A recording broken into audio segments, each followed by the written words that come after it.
નમસ્કાર. સ્વાધ્યાયના દાખલામાં આપણે આગળ વધીએ. જોઈએ આપણો દાખલો 9.21. રકમ વાંચીએ. સ્વાધ્યાય 9.10માં સંપાત થતી મુખ્ય અક્ષ પર બે લેન્સો વચ્ચેનું અંતર 8 સેન્ટીમીટર હોય તો સંયોજનની અસરકારક કેન્દ્ર લંબાઈ શોધો. આ એ પ્રશ્ન છે. સ્વાધ્યાયનો 9.10મો દાખલો છે. એમાં અસરકારક કેન્દ્ર લંબાઈ શોધવાની છે. આપણે પહેલાં એક ભાગ કરતા જઈએ, પછી જેમ જેમ આગળ પૂછેલું છે એના વિશે સાદું રૂપ આપીએ. જોજો બરાબર. 9.10 દાખલો હતો, એની અંદર આ રીતની આકૃતિ આપણી પાસે હતી. 9.10માં એક બહિર્ગોળ લેન્સ હતો, એની કેન્દ્ર લંબાઈ આપણને આપેલી હતી 30 સેન્ટીમીટર.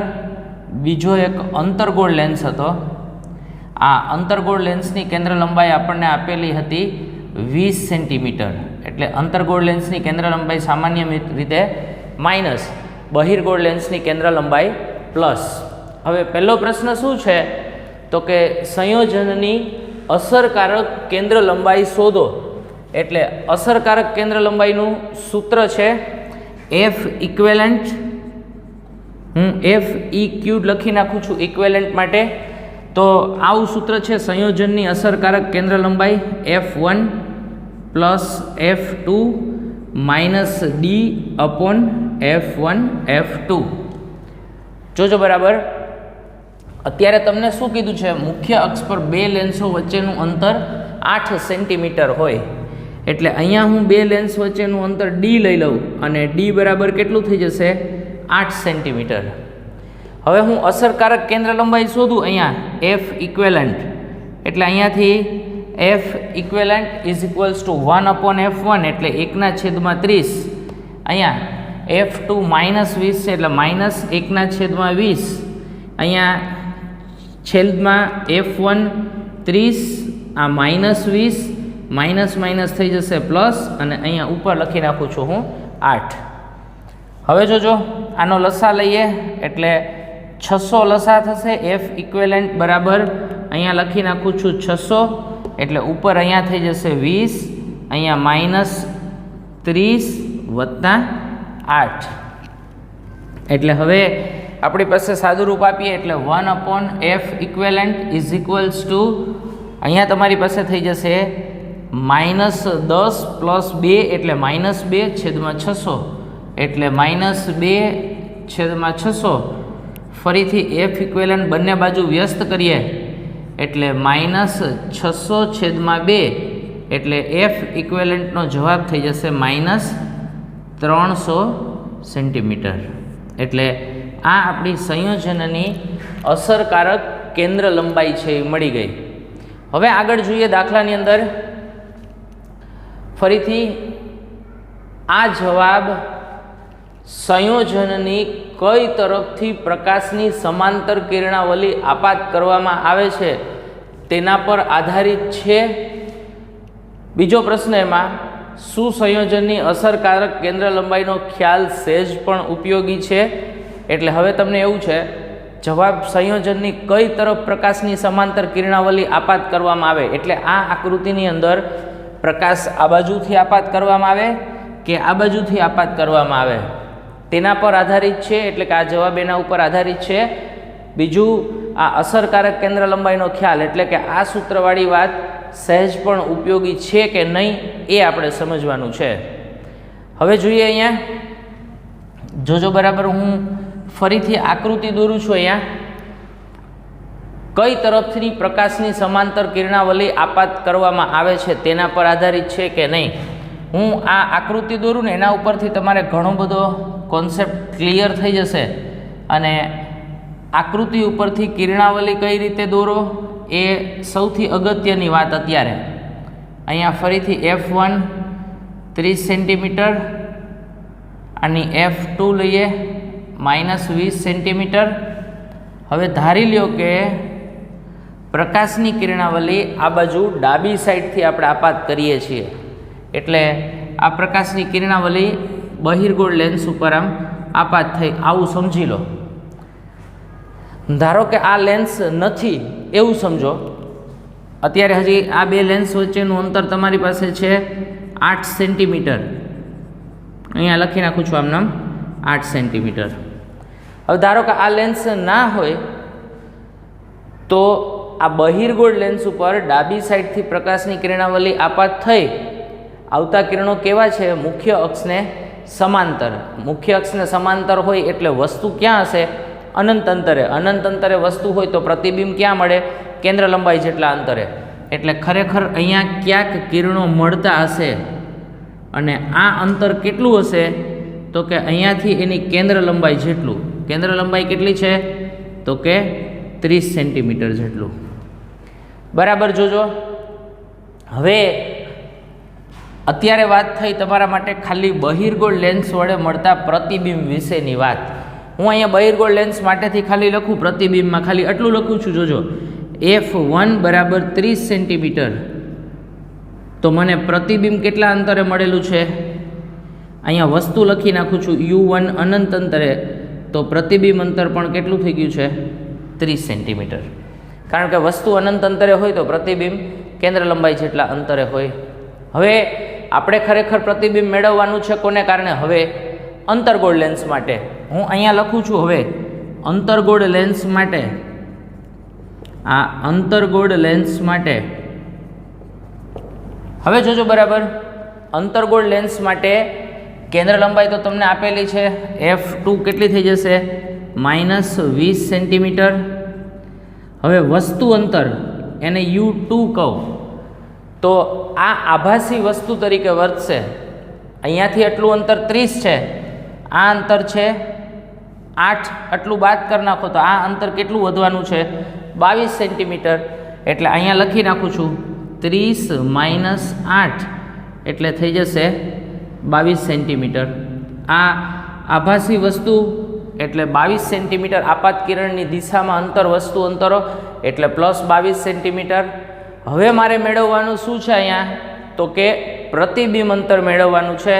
પ્રતિબિંબ અંતરને હું કહી દઉં છું V2. એટલે V2 = ? ફરીથી આપણું લેન્સનું સૂત્ર 1/V2 - 1/U2 = 1/F2.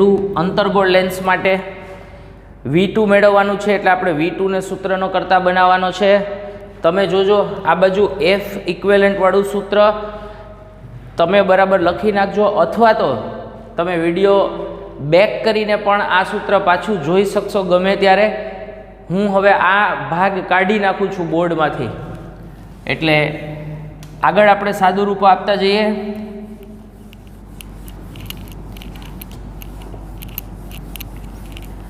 હવેની વાત આવી થઈ જશે. મારે ગોતવાનું છે V2 એટલે હું V2 ને સૂત્રનો કરતા બનાવું છું. અહીંયા 1/V2 = આ સાઈડ છે 1/F2. U2 માઇનસ છે એ પેલી સાઈડ જશે એટલે પ્લસ થઈ જશે એટલે 1/U2. બરાબર જોજો, આ 1/V2. F2 કેટલા છે? તો કે -20 એટલે -1/20. U2 કેટલા છે? તો કે +22 એટલે અહીંયા લખી નાખું છું +22. ફરીથી અહીંયા 1/V2 બરાબર અહીંયા લસા લઈ લઉં. આ 20 × 22, અહીંયા -22, અહીંયા +20. એટલે ફરીથી 1/V2 ઉપરના ભાગમાં તમારી પાસે ખાલી એટલું જ વધશે -2/20 × 22 એટલે અહીંયા થઈ જશે 11. ફરીથી 1/V2 = 11 × 22 એટલે -1/220 એટલે V2 જોતા હોય તો મને જવાબ મળી જશે -220 સેન્ટીમીટર. એટલે પહેલી વખતે બહિર્ગોળ લેન્સમાં ડાબી સાઈડથી કિરણાવલી આપાત કરીએ તો મળતું પ્રતિબિંબ અંતર કેટલું થઈ ગયું? -220. હવે જોજો, પહેલો F ઇક્વેલન્ટ વાળો ખ્યાલ તમે યાદ કરો. F ઇક્વેલન્ટ પ્રમાણે આપણે જવાબ મેળવ્યો હતો તો કેટલો જવાબ મેળવ્યો હતો? -300 સેન્ટીમીટર. એટલે તમે એવું છે કે સંયોજનની અસરકારક કેન્દ્ર લંબાઈનો ખ્યાલ સહેજ પણ ઉપયોગી છે. તો આ કિસ્સામાં સંયોજનની અસરકારક કેન્દ્ર લંબાઈનો ખ્યાલ જરા પણ ઉપયોગી નથી. અને સેમ એવું ને એવું હવે આપણે બીજું કામ કરવાનું છે, અંતર્ગોળ લેન્સ ઉપર આમ કિરણાવલી આપાત કરવાની છે અને ત્યારે શું મળે છે V2 એ આપણે ગોતવાનું છે. એટલે આ પણ એક ભાગ આપણો પૂરો થયો. બહિર્ગોળ લેન્સ ઉપર ડાબી બાજુથી કિરણાવલી આપાત કરીએ અને પ્રતિબિંબ અંતર કેટલું મળે એ આપણને અહીંયા મળી ગયું. હવે બીજા ભાગ માટે આકૃતિ દોરીએ અથવા તો કામ કરીએ.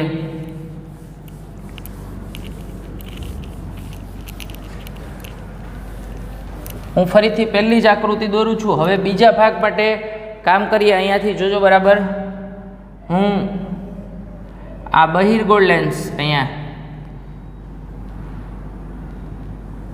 અંતર્ગોળ લેન્સ અને અંતર્ગોળ લેન્સ ઉપર હવે મારે કિરણાવલી આપાત કરવી છે. આ જોજો બરાબર, આ અંતર્ગોળ લેન્સ ઉપર ધારો કે કિરણો આપાત થયા તો અંતર્ગોળ લેન્સ ઉપર કિરણો વક્રીભવન પામીને આમ આગળ જશે, અપસારી થશે કિરણો અને આમ આગળ હજી ક્યાંક બહિર્ગોળ લેન્સને કારણે કિરણો ભેગા થશે કોઈક જગ્યા ઉપર. અત્યારે આ કિરણોને હું આમ પાછળ લંબાવું તો ખરેખર પ્રતિબિંબ અહીંયા ક્યાંક મળશે આ જગ્યા ઉપર.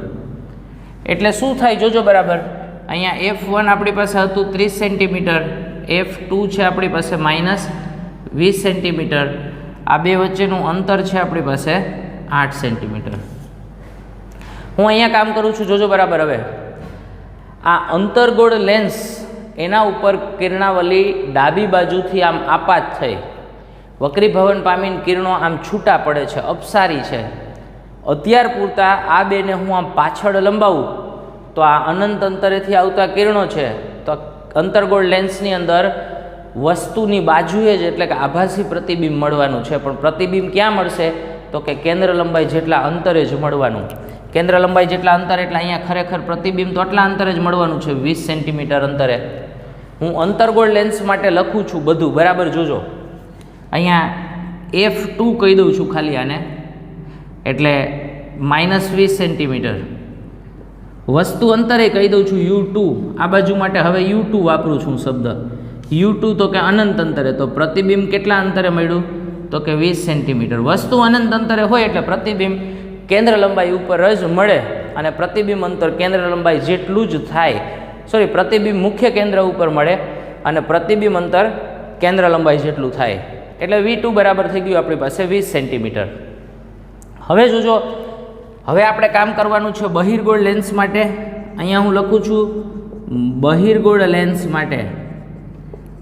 પહેલામાં આપણે આ લીટી બહિર્ગોળ લેન્સ માટે કરી ગયા હતા અને સૂત્ર મૂક્યું હતું અંતર્ગોળ લેન્સ માટે. હવે આ લીટી અત્યારે અંતર્ગોળ લેન્સ માટે કરી ગયા, સૂત્ર મૂકવાનું છે હવે બહિર્ગોળ લેન્સ માટે.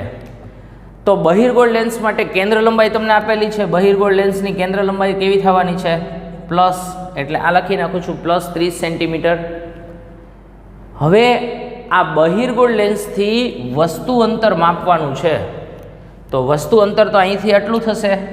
આ પ્રતિબિંબ મળ્યું પહેલા લેન્સને કારણે, એ બીજા લેન્સ માટે વસ્તુ તરીકે વર્તે. આ તમે આપાત કિરણની દિશા તો આમ છે, તમે જાઓ છો આપાત કિરણની વિરુદ્ધ દિશામાં, તો આ અંતર વસ્તુ અંતર U2 થશે 20 અને 8 28, એટલે કે -28 સેન્ટીમીટર આપાત કિરણની વિરુદ્ધ દિશામાં. તો હવે તમારે આને હું U1 કહી દઉં છું અને V1 આપણે મેળવીએ. V1 ને આપણે ફાઇનલ પ્રતિબિંબ કહી દેશે. તો બહિર્ગોળ લેન્સ માટે હવે ફરીથી 1/V1 -1/U1 1/F1. હવે હું 1/V1 ને સૂત્રનો કરતા બનાવું તો =1/F1 + 1/U1, એટલે 1/V1 અહીંયા 1/, V1 એટલે છે 30, U1 છે -28 એટલે -1/28. હવે આ બેનો લસા લેશી આપણે, એટલે 420 જેવો લસા મળશે. અહીંયા 420 લસા મળશે એટલે આને 14 × 42, અહીંયા 14 થશે અને અહીંયા 28 ને 15 વડે ગુણાકાર કરશો એટલે 420 થશે. એટલે તમારી પાસે જવાબ થઈ જશે 1/V1 =-1/420. તો V1 થઈ જશે -420. 20 સેન્ટીમીટર। તો આ તમારી પાસે બીજી બાજુથી કિરણાવલી આપાત થઈ, એટલે કે આ સાઈડથી કિરણાવલી આપાત થઈ ત્યારે મળતો જવાબ તમને આટલો મળી જશે, -420 સેન્ટીમીટર। તો ફરીથી એફ ઇક્વેલન્ટ વાળો ખ્યાલ અહીંયા પણ સહેજ પણ ઉપયોગી નથી એવું તમે કહી શકો। એટલે આટલું કામ કરશો ત્યારે તમારો આ પહેલો ભાગ છે એ પૂરો થશે। હવે આપણે કરવાનું છે બીજા ભાગ માટે। બીજા ભાગ માટે સરળ છે સાવ, હું તમને હિન્ટ આપી દઉં છું બીજા ભાગની આખાની, અને એના ઉપરથી તમે જાતે પણ બીજા ભાગ માટેના સાદુરૂપો આપી શકશો। જોજો બીજા ભાગ માટે કામ કરીએ। બી માટે હવે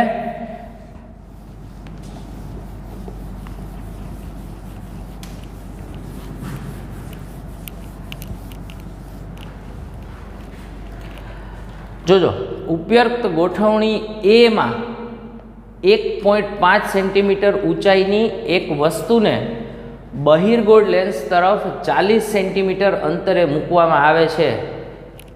બે લેન્સના સંયોજનથી મળતી મોટવણી અને પ્રતિબિંબની ઊંચાઈ શોધો। જો ઉપયુક્ત ગોઠવણી એમાં એટલે આપણી આ ગોઠવણી તો છે જ, આ બહિર્ગોળ લેન્સ, અહીંયા તમારી પાસે બીજો અંતર્ગોળ લેન્સ, આ બહિર્ગોળ લેન્સની કેન્દ્ર લંબાઈ 30 સેન્ટીમીટર, અહીંયા કેન્દ્ર લંબાઈ -20 સેન્ટીમીટર, બે વચ્ચેનું અંતર 8 સેન્ટીમીટર। અને હવે શું કહે છે જુઓ બરાબર, ગોઠવણીમાં 1.5 સેન્ટીમીટર ઊંચાઈની એક વસ્તુને બહિર્ગોળ લેન્સથી 40 સેન્ટીમીટર અંતરે, એટલે અહીંયા 1.5 સેન્ટીમીટર ઊંચાઈની વસ્તુને આપણે એ બી કહીએ અને ઊંચાઈ h કહીએ તો h બરાબર 1.5 સેન્ટીમીટર। ઊંચાઈની વસ્તુને બહિર્ગોળ લેન્સ તરફ 40 સેન્ટીમીટર અંતરે, એટલે આ બહિર્ગોળ લેન્સથી 40 સેન્ટીમીટર અંતરે। જોજો આ કેન્દ્ર લંબાઈથી દૂર મૂકેલી છે વસ્તુ, કેન્દ્ર લંબાઈ કેટલી છે 30 સેન્ટીમીટર, કેન્દ્ર લંબાઈથી દૂર મૂકેલી હોય વસ્તુ તો પ્રતિબિંબ આમ ઘણું બધું દૂર મળતું હોય। મૂકવામાં આવે છે બે લેન્સના સંયોજનથી મળતી મોટવણી અને પ્રતિબિંબની ઊંચાઈ છે એ શોધો। હવે જોજો તમારે શું કરવાનું છે, હું અહીંયા તમને સીધું પહેલા માટે કહી દઉં। આ F1 તમને આપેલું છે, U1 આપેલું છે, F1 બરાબર અહીંયા 30 સેન્ટીમીટર, U1 બરાબર તમારી પાસે થશે -40 સેન્ટીમીટર। તમારે ગોતવાનું છે V1। લેન્સના સૂત્રનો તમે ઉપયોગ કરો એટલે 1/V1 - 1/U1 = 1/F1। આના ઉપરથી તમારે મેળવી લેવાનું છે V1। જેવું V1 મળી જાય એટલે V1 મળશે એટલે તમારે મોટવણીનું સૂત્ર શું છે લેન્સ માટે, મોટવણી m બરાબર V/U, એટલે V1/U1 માનાંકની અંદર, અથવા તો પ્લસ કિંમતો લેવાની છે તમારે મોટવણી V/U, અને આ તમને પહેલો જવાબ છે એ મળી જશે। હવે શું કીધું છે જોજો બરાબર, હવે તમને આ V1 અંતર મળશે એ બીજા લેન્સ માટે આભાસી વસ્તુ તરીકે વર્તશે। અહીંયા જે અંતર મળશે V1 એ બીજા લેન્સ માટે આભાસી વસ્તુ તરીકે, એટલે તમને શું મળશે હવે આભાસી વસ્તુ એટલે U2 મળી જશે તમને। અહીંયા U2 વસ્તુ અંતર, અહીંયા F2 કેન્દ્ર લંબાઈ તમને આપેલી છે -20 સેન્ટીમીટર। તો હવે તમારે ગોતવાનું છે શું ભાઈ V2। ફરી પાછું એક સેમ સૂત્ર 1/V2 - 1/U2 = 1/F2। આના ઉપરથી તમારે V2 મેળવવાનું છે। સાદું રૂપ આપશો એટલે સરળ કિંમતો છે, ગણતરીઓ કરવાની છે। V2 મળી જશે એટલે તમારે મેળવવાનું છે M2 મોટવણી બીજા લેન્સ માટેની, તો મોટવણીનું સૂત્ર V2/U2, અને આ બીજા લેન્સની મોટવણી તમને મળી જશે। હવે સંયોજનની મોટવણી તમારે મેળવવી હોય તો શું કરશો, તો કે સંયોજનની મોટવણી M = M1 × M2, બંને મોટવણીની કિંમત મૂકી અને સાદુરૂપ આપશો એટલે તમને મળી જશે સંયોજનની મોટવણી M। બીજો પણ પ્રશ્ન આપણને પૂછેલો છે પ્રતિબિંબની ઊંચાઈ શોધો, તો મોટવણી ઉપરથી તમે પ્રતિબિંબની ઊંચાઈ ઇઝીલી મેળવી શકો। મોટવણીનું સૂત્ર શું છે ભાઈ H'/H, તો મોટવણી ગુણ્યા H કરશો તો તમને મળી જશે પ્રતિબિંબની ઊંચાઈ, એટલે સાદુરૂપ આપશો તમને તો તમને પ્રતિબિંબની ઊંચાઈ H' મળી જશે। આ વસ્તુની ઊંચાઈ છે H, અને એના ઉપરથી તમને મળશે પ્રતિબિંબની ઊંચાઈ h ડેશ. તો આ રીતે તમે જાતે ગણિતમાં પ્રેક્ટિસ કરજો.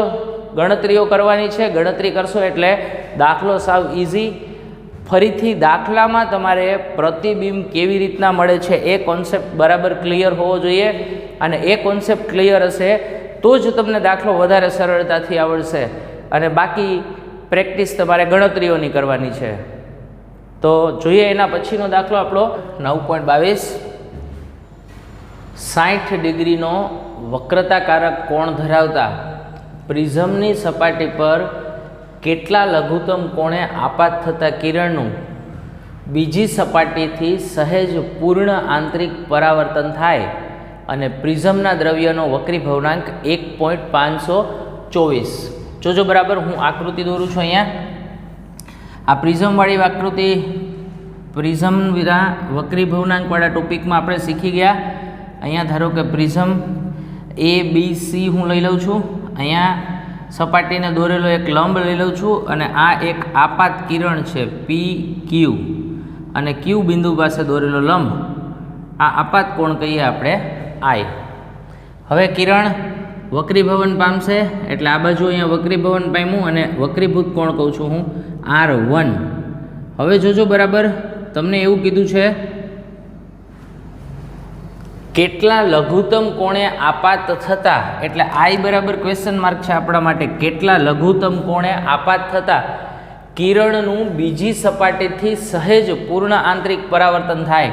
બીજી સપાટી એટલે અહીંથી, અહીંયા ક્રાંતિકોણથી મોટો ખૂણો અથવા તો ક્રાંતિકોણના ઇક્વલ્સ ટુ ખૂણે સહેજ પૂર્ણ આંતરિક પરાવર્તન, એટલે કિરણ આમ પરાવર્તન પામશે એ જ માધ્યમમાં, એટલે આ પૂર્ણ આંતરિક પરાવર્તનવાળી વાત થઈ. અહીંયા R કહી દઉં છું ને આ S કિરણ કહી દઉં છું.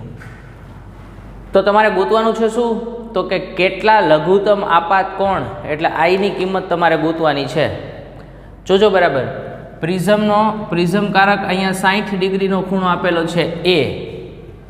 આપણે પ્રિઝમની થિયરીમાં સમજી ગયા A ઇઝ ઇક્વલ્સ ટુ શું હતું આપણી પાસે R1 વત્તા R2. અહીંયા હું આવું લખું છું A is equals two R1 વત્તા ક્રાંતિકોણ જેટલો ખૂણો છે ને IC એવું લખી નાખું. હવે મારે ગોતવાનું છે શું આની અંદર, તો કે અત્યારે આપણી પાસે ખૂણાઓ આપેલા છે. એક ખૂણો આપણને આપેલો છે અહીંયા 60 ડિગ્રી. હવે R1 કેટલો છે એ ખબર નથી, IC તમને મળી શકશે. કેવી રીતે મળશે, તો કે પૂર્ણ આંતરિક પરાવર્તન માટેનું સૂત્ર છે sin IC is equals two 1/n. હું આ સમીકરણ એ કહું છું 1/n. ફરીથી sin IC 1/n એટલે પ્રિઝમના દ્રવ્યનો વક્રીભવનાંક 1.524 આપણને આપેલો છે, એટલે લખી નાખું છું 1.524. ભાગાકાર કરશે અહીંયા IC એટલે આમ લખી શકાશે સાઇન ઇનવર્સ 0.6564 જેવું થશે અંદાજિત. ભાગાકાર છે સોરી 6524ની આસપાસ થાય છે. તમે ટ્રાય કરજો તમારી જાતે શું આવે છે એ ગોતવાનું છે, અને આના ઉપરથી નેચરલ સાઇનમાં તમારે જોવાનું 6524નો નેચરલ સાઇન લગભગ 41 ડિગ્રીની આસપાસનો આવે છે. આ મૂલ્યો તમે જોઈ લેજો બરાબર. 6524નું નેચરલ સાઇનમાં કેટલી કિંમત આવે છે, લગભગ 41ની આસપાસની કિંમત છે. હવે હું અહીંયા કિંમત મૂકું છું સમીકરણ એમાં. કિંમત મૂકતા આ સમીકરણ એમાં કિંમત મૂકતા જોજો બરાબર. હવે સરળ છે સાવ દાખલો, કાંઈ આગળ બહુ છે નહીં. એની અંદર કિંમત મૂકવું એટલે 60 minus IC is equals two R1, 60 minus 41 is equals two R1, 60 degree minus 41 degree એટલે 19 degree is equals two R1. હવે કામ સરળ. હવે તમારો વારો. અહીંયા હું અહીંયા સ્નેલનો નિયમ વાપરું છું. ક્યુ બિંદુ પાસે, આ ક્યુ બિંદુ પાસે સ્નેલનો નિયમ વાપરતા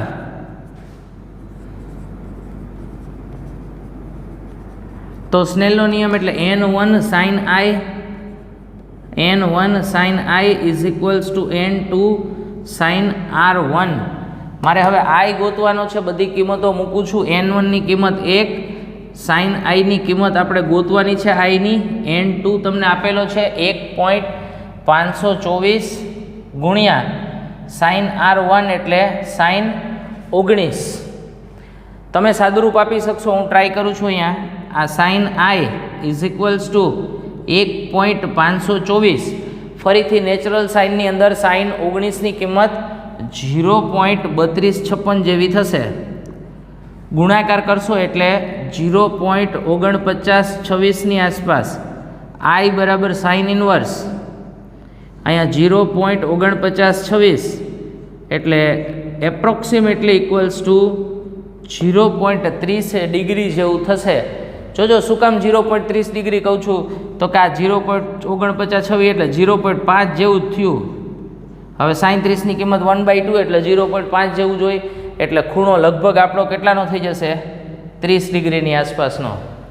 તો આ એકદમ સરળ દાખલો છે અને એકદમ સિમ્પલ, બહુ ઝાઝું કાંઈ સાદું રૂપ નથી, સરળતાથી આવડી જાય એવો દાખલો છે.